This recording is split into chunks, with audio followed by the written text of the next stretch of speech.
అవకాశాలు అయితే మనకి కనిపిస్తున్నాయి.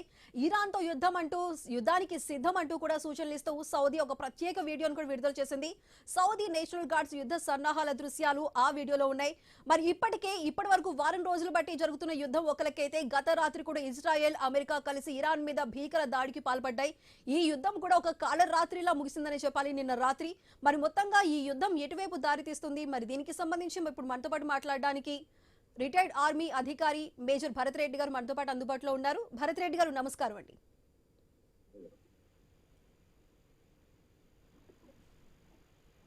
భరత్ రెడ్డి గారు వినిపిస్తుందండి?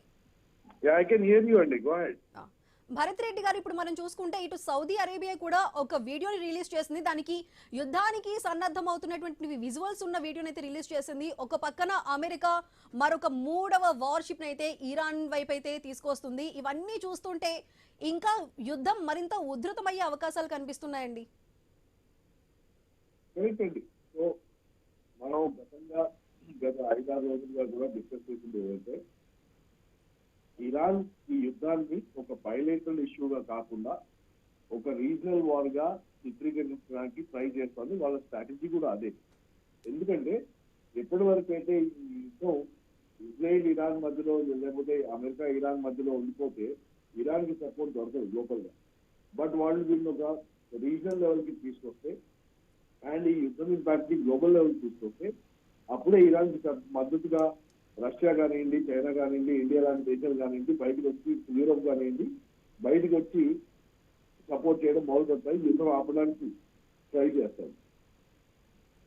అది చేయకపోతే ఇరాన్ సర్వనాశనం చేసే అవకాశం అమెరికాకి ఎక్కువ. సో ఎస్, అండ్ సెకండ్ ఏంటంటే ఆ రీజనలైజ్ వార్ ని బయలాటరల్ గా కాకుండా రీజనలైజ్ చేసే ఇష్యూలో ఏదైతే ఉందో దాంట్లో ఇరాన్ గల్ఫ్ దేశాలు అన్నింటినీ కూడా అటాక్ చేయడం మొదలుపెట్టింది. ఫేజ్ 1 లో కేవలం అమెరికా అసెట్స్ అంటే ఇండస్ట్రీస్ కానివ్వండి లేకపోతే అమెరికా యుద్ధ స్థావరాలు ఏవైతే ఉన్నాయో ఈ గల్ఫ్ దేశాలలో వాటి మీద అటాక్ చేయడం జరిగింది. అండ్ ఐ థింక్ ఇప్పుడు ఫేజ్ 2 నుంచి మొదలైంది. That is basically escalation. అంటే లెవెల్ 1 యుద్ధం నుంచి లెవెల్ 2 యుద్ధంకి వెళ్తున్నాం. దాంట్లో గల్ఫ్ దేశాలలో ఉన్న పెట్రోలియం ఇన్ఫ్రాస్ట్రక్చర్ ఏదైతే ఉందో వాటిని అటాక్ చేయడం మొదలుపెట్టింది ఇరాన్ నిన్నటి నుంచి. అండ్ అది చాలా క్రిటికల్ ఇన్ఫ్రాస్ట్రక్చర్ గల్ఫ్ దేశాలకి. అండ్ దేర్ఫోర్ ఇప్పుడు గల్ఫ్ దేశాలు కూడా మొబిలైజ్ చేసే ప్రయత్నంలో ఉన్నాయి. ఓకే భరత్ రెడ్డి గారు, థ్యాంక్ యూ సో మచ్ అండి.